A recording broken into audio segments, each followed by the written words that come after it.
Antoine Pillet. Encerrando a nossa evolução histórica pelo século XIX, e com isso também o assunto para as nossas exposições, ficando sempre a lembrança de que a evolução doutrinária do século XX cabe ao aluno analisar em casa, que aqui eu já dou o primeiro aviso. O que é dado em sala de aula é somente 10% da disciplina. 90% restante é o que você, aluno, faz em casa, nas suas salas de estudo. Muito bem. Vamos então falar do representante francês que nós escolhemos como um dos 4 grandes do século XIX para fins de evolução histórica de forma didática. Antoine Pillet, querendo ou não, foi um dos principais expoentes do pensamento de que direitos adquiridos seriam objeto do direito internacional privado. Então, o período que nós compreendemos a doutrina que ele vai elaborar vai ser justamente já o final do século XIX e o início do século XX. Tanto que a obra especial, mais importante, por assim dizer, para você analisar, já é da década de 20 do século XX. Então, pegando uma citação da obra Princípios de droit international privé, já vai dizer: o objeto principal do direito internacional privado é de chegar à solução do conflito de leis. O que é um conflito de leis? Designamos sobre essa denominação as hipóteses nas quais uma mesma relação de direito pode se ligar a diversas legislações distintas, fazendo surgir uma dúvida sobre o ponto de saber qual é o direito que se aplica à mesma. Então, diferente dos nossos autores anteriores, na qual o direito internacional privado, como ramo jurídico, ainda engatinhava, não tinha uma sistematização, Antoine Pillet vai desenvolver a sua doutrina já com o direito internacional privado consolidado como ramo jurídico da ciência jurídica. Então, nós já temos ele sistematizado. Então, o professor francês da Universidade de Paris vai ser responsável, então, por alargar os objetos do direito internacional privado. E, na minha opinião pessoal, também acrescentar o segundo objeto próprio do direito internacional privado, que, além do conflito de leis, também é o estudo do exercício internacional de direitos adquiridos. Esse jurista viveu entre 1857 e 1926. Suas 2 obras de referência que você pode ler sem se arrepender são Le Principe de droit international privé, Princípios do direito internacional privado, e Traité pratique de droit international privé. Essa última obra mais completa e é composta em 2 volumes. Já é uma leitura mais densa. Então, como eu já havia falado, é um jurista que marca a transição do século XIX para o século XX, e a razão de mencionarmos Pillet é porque é ele que vai ser um dos expoentes principais para colocar direitos adquiridos como um objeto da disciplina. Então, de forma bem simples, já que direitos adquiridos nós vamos analisar em outro vídeo, o pensamento de Pillet, ele é um pensamento típico da jurisprudência dos interesses comum do final do século XIX, início do século XX. Como assim, professor, jurisprudência dos interesses? Significa que esse momento, essas escolas teóricas procuravam estudar o direito não mais como sendo um conjunto de conceitos legais, jurídicos, mas também que eles têm uma finalidade, que eles possuem uma função. Logo, este é um dos doutrinadores que melhor exemplifica a questão da função do direito internacional privado, ou de forma mais direta, a ideia de função social das normas aplicada à nossa disciplina. Então nós temos, no primeiro momento, Pillet vai dizer: todas as leis são, por sua natureza, tanto territoriais quanto extraterritoriais. O que significa isso?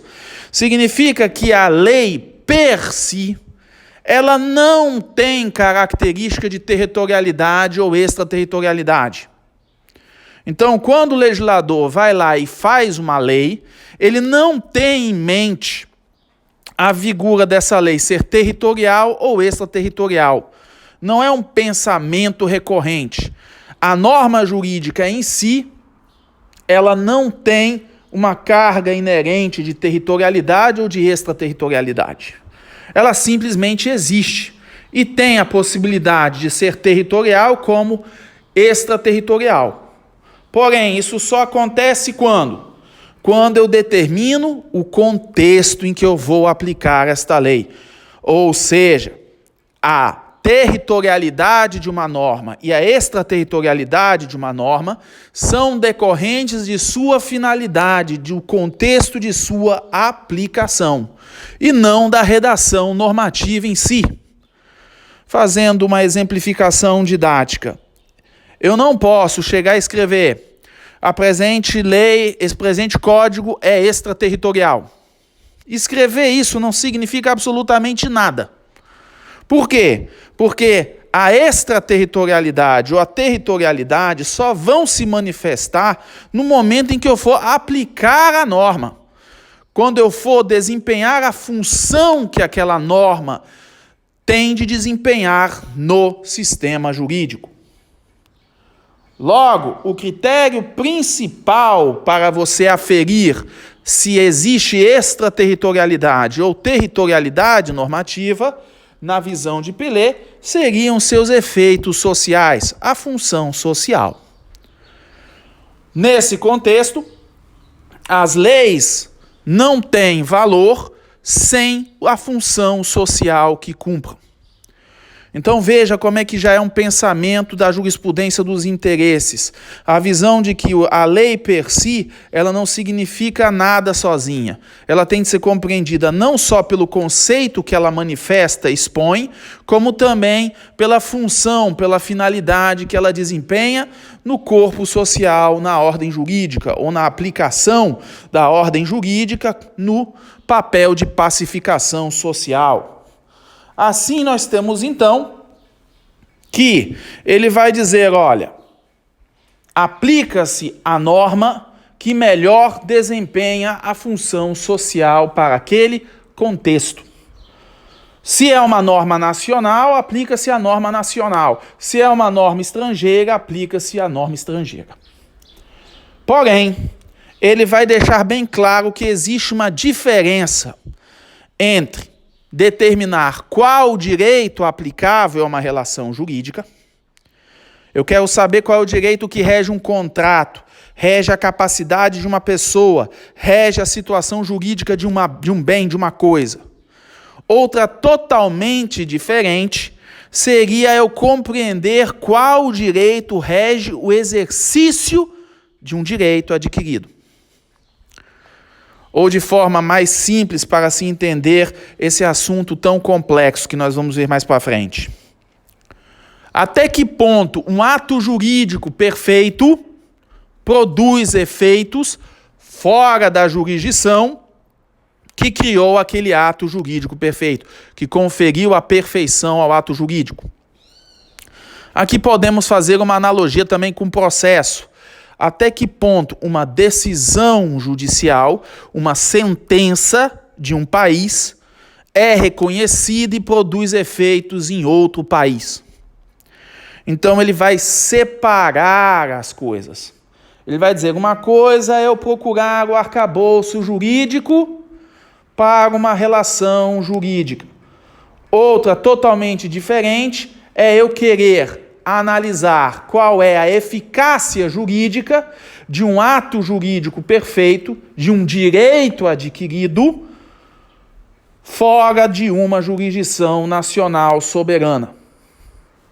Então ele vai consolidar a visão de que, olha, uma coisa é o direito que rege uma relação jurídica, outra coisa é o direito que rege o exercício de direitos.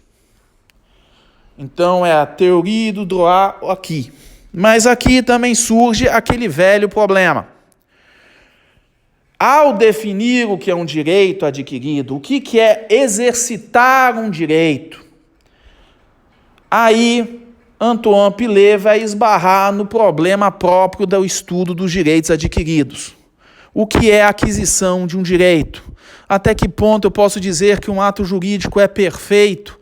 Até que ponto eu posso dizer que a pessoa tem um direito adquirido e aquilo ali já não precisa ser nenhum debate sobre aquilo?